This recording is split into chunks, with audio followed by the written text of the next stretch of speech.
Unahan ng Pangulong Bongbong Marcos, ganoon din si House Speaker Martin Romualdez upang magbigay ng ayuda sa mga magsasaka, mga mangingisda at mga mahihirap nating mga kababayan.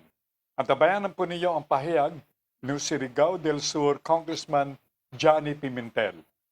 Hinggil po dito sa fair na ito. Okay? Alright.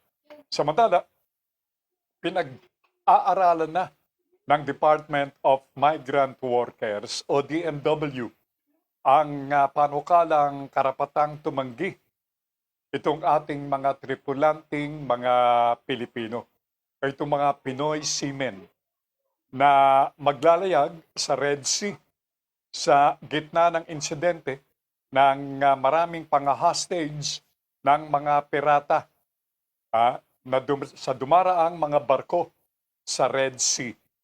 Samantala,